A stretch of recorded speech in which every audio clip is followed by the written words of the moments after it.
This is Max and Mia podcast. Hey everyone, hope you're doing well. Welcome back to another episode. How are you doing, Mia?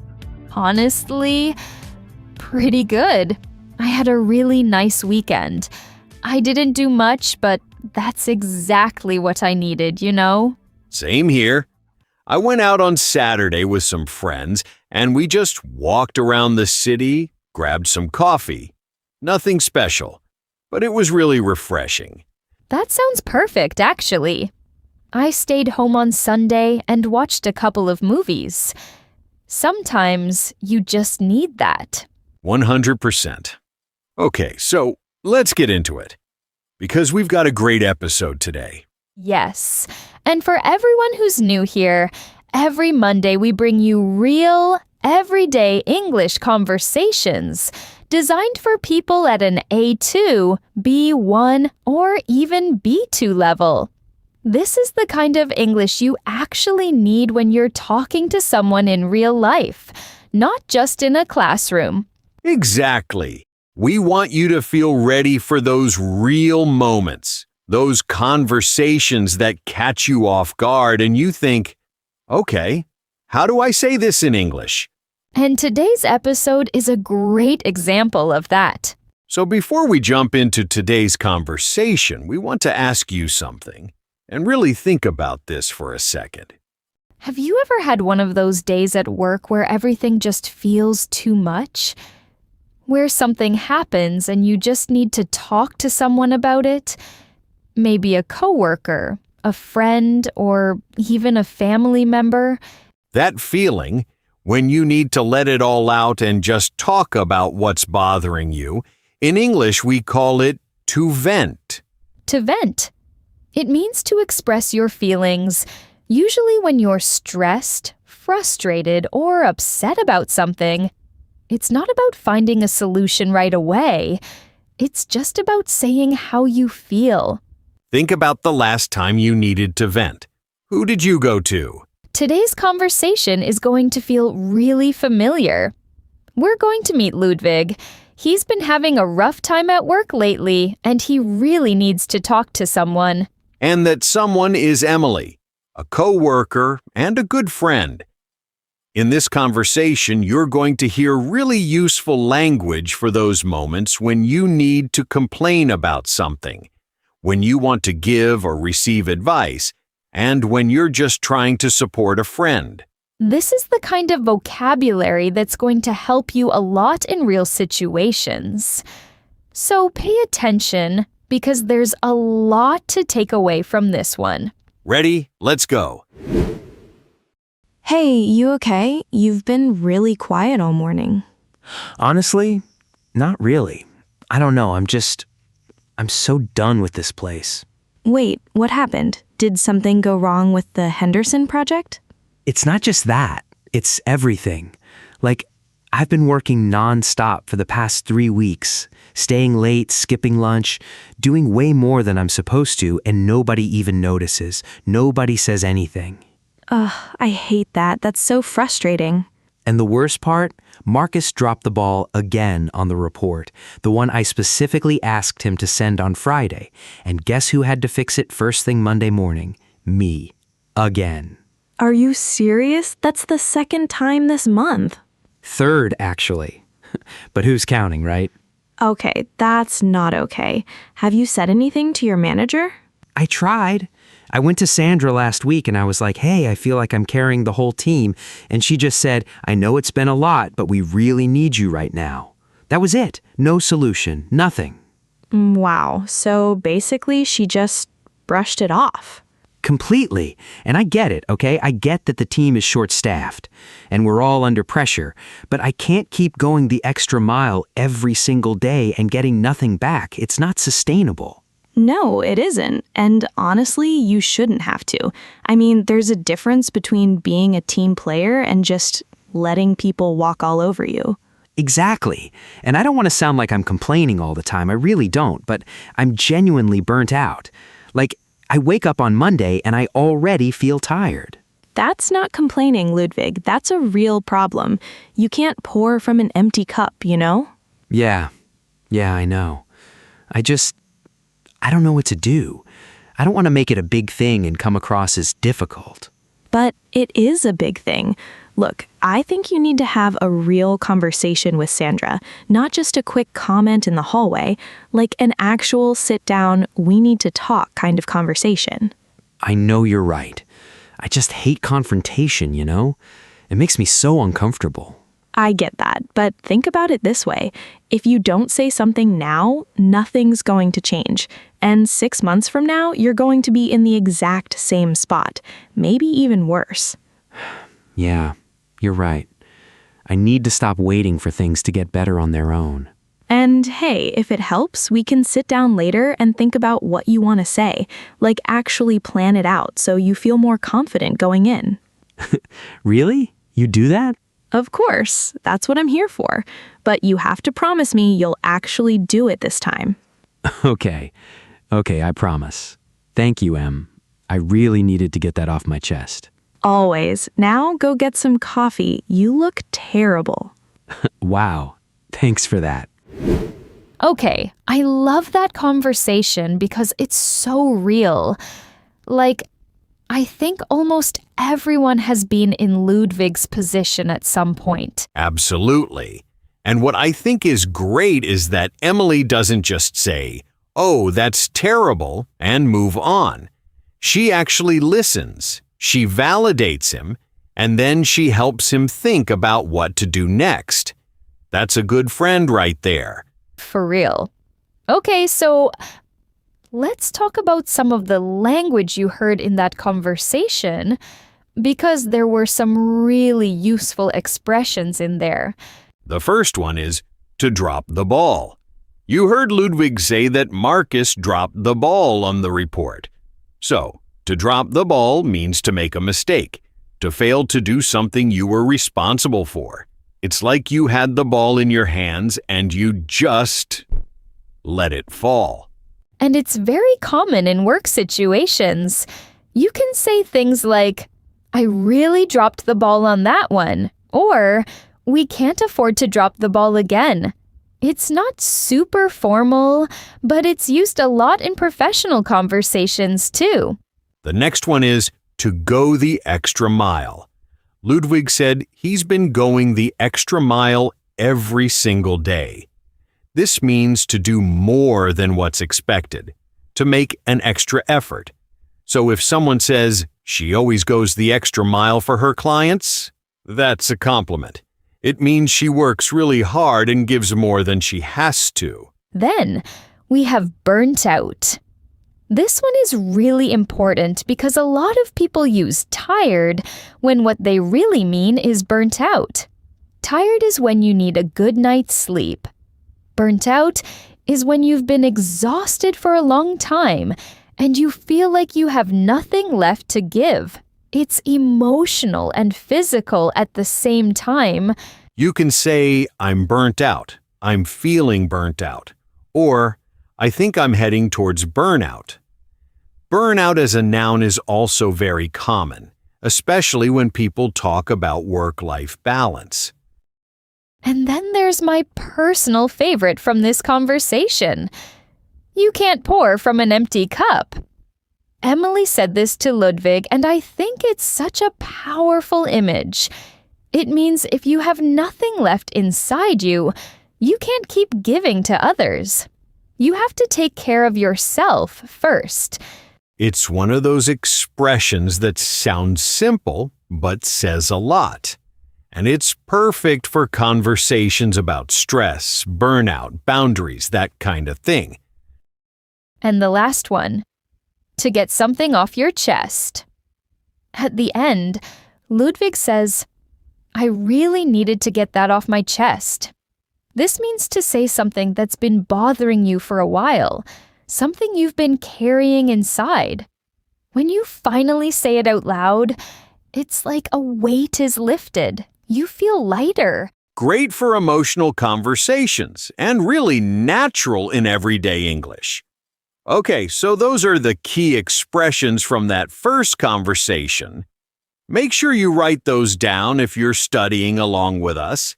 All right, let's move on to our second conversation of the day, and this one is a little different in tone. Yes, because now we're not talking about stress or difficult situations at work.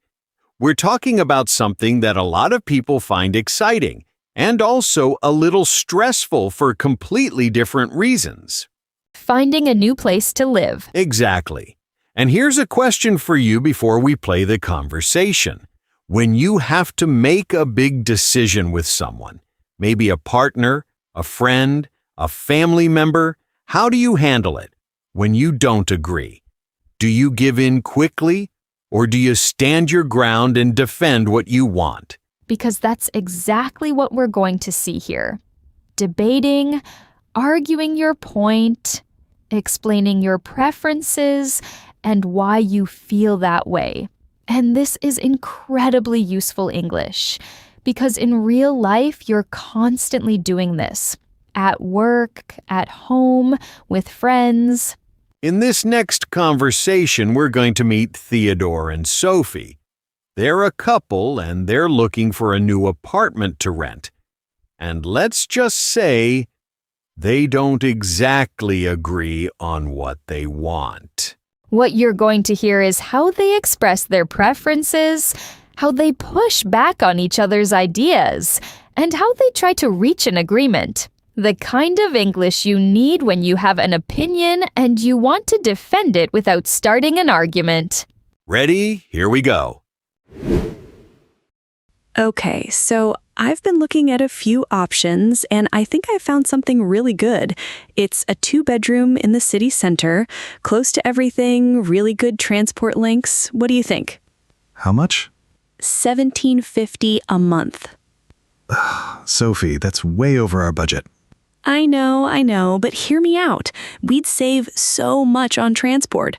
Neither of us would need to use the car as much, and honestly, being close to work changes everything.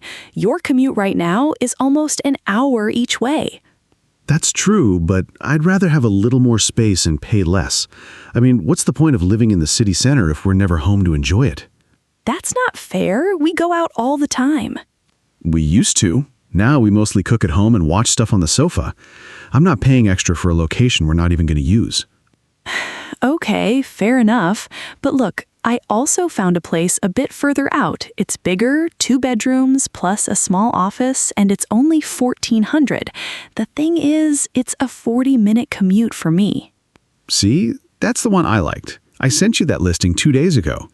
I know you did, and I get why you like it. It's got more space, the neighborhood looks really quiet, but 40 minutes every day, both ways? That's almost 7 hours a week just on the train. Okay, I see your point. That is a lot. But honestly, I think space matters more in the long run. We work from home some days too, so having that office room would make a real difference. That's actually a good point. I hadn't thought about that. And look, a quieter neighborhood doesn't mean boring. It just means we'd have more room to actually breathe. Right now, our apartment is so small, I feel like the walls are closing in. Okay, that's a little dramatic. Is it though? No, you're right. I've been feeling that too. I guess I just got attached to the idea of being in the middle of everything. But at the end of the day, we're spending more time inside than outside. Exactly. And we can always go to the city center. It's not that far. True. Okay, so we're leaning towards the bigger one? I think so. But it's your call too. I don't want to push you into something you're not happy with. No, I think you're right. Let's go see it this weekend. If it feels good in person, I'm in. Perfect. And if you hate it, we keep looking. Deal. But I'm not doing a 45-minute commute, just so you know. That's a deal breaker. Noted. Okay, I love those two. That felt like a very real conversation. It really did. And what I think is interesting is that neither of them is completely wrong. They both have valid points, and you can see them actually listening to each other and adjusting. That's what a healthy debate looks like. Exactly. And it's also a great example of how you can disagree with someone without it turning into a fight. The tone stays respectful the whole time, even when they're pushing back on each other. which is not easy, by the way. Okay, let's get into the language because there's a lot of good stuff in there. First one. Hear me out. Sophie says this right at the beginning when she knows Theodore is going to push back. Hear me out means give me a chance to explain. Listen to me before you decide. It's a really useful phrase when you want someone to be patient and listen to your full argument before they respond. You'll hear this a lot in everyday conversations. Okay, hear me out. I know this sounds crazy, but it kind of signals that what you're about to say might be unexpected, but you want them to stay open. Then we have I'd rather. Theodore says, I'd rather have more space and pay less. This structure is super useful for talking about preferences. I'd rather plus a verb. I'd rather stay home. I'd rather take the train.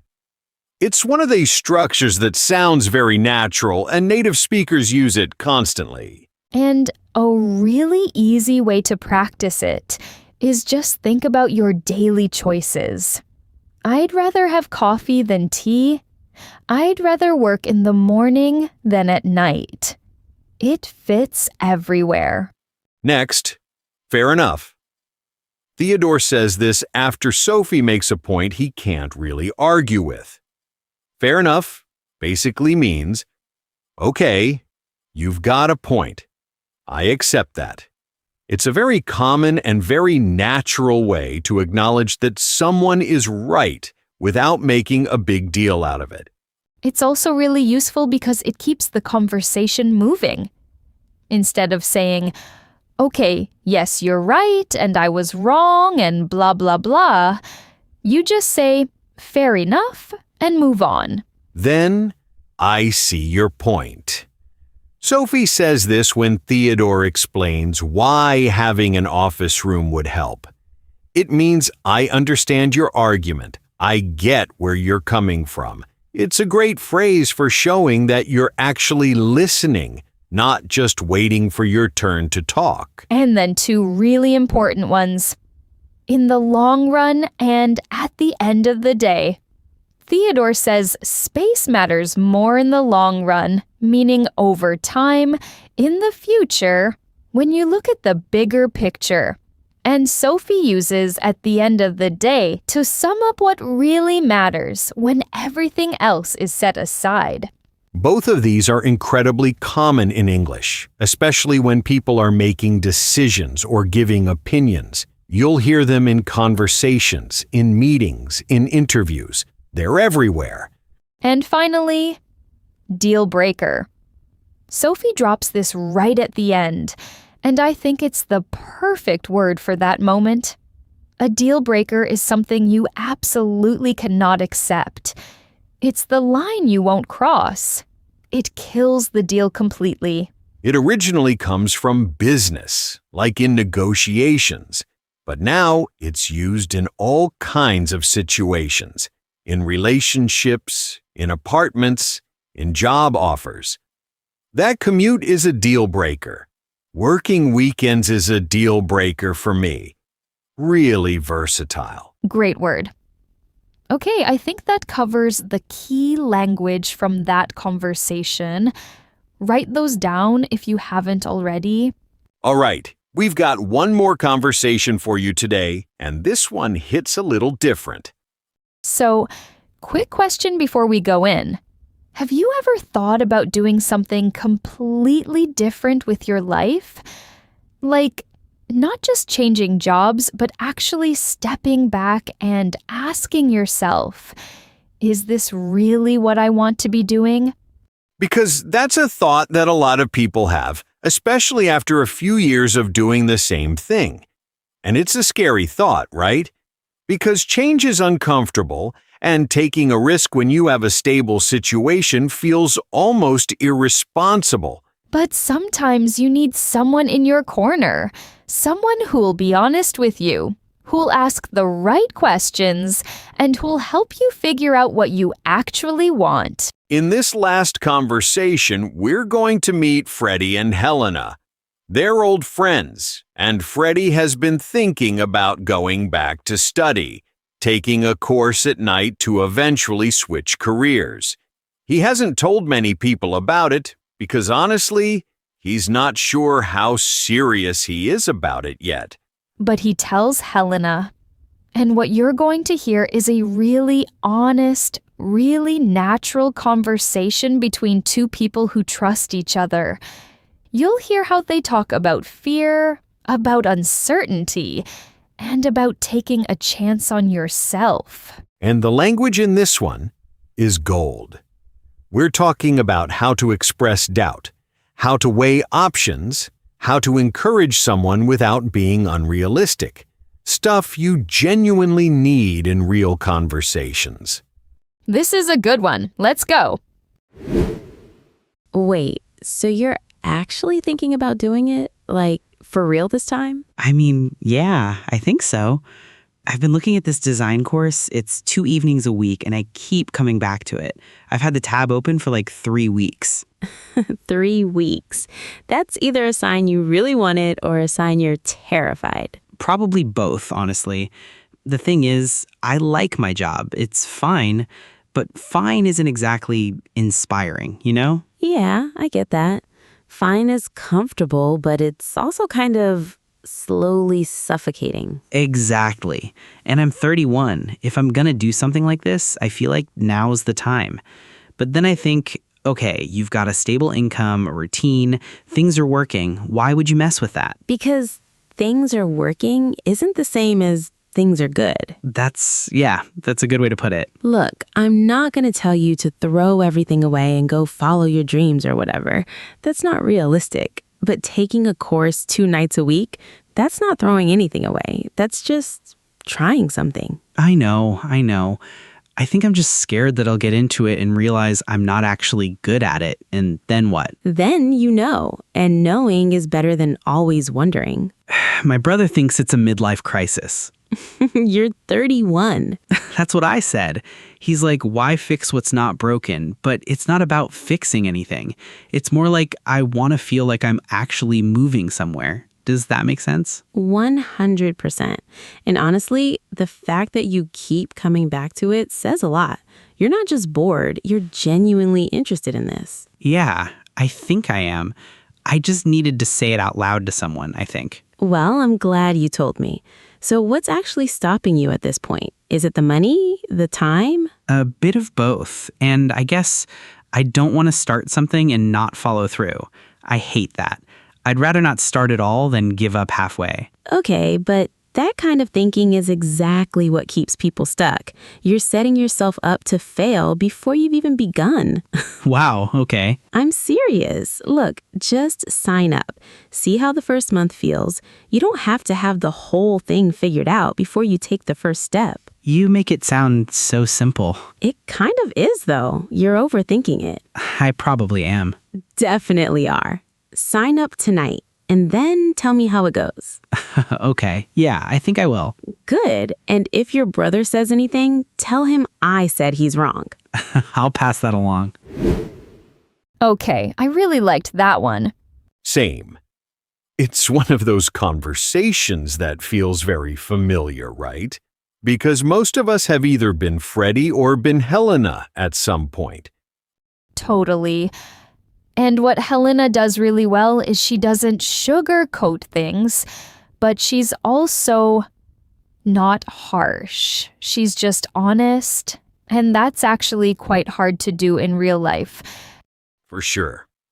All right, let's get into the language. There's some great stuff here.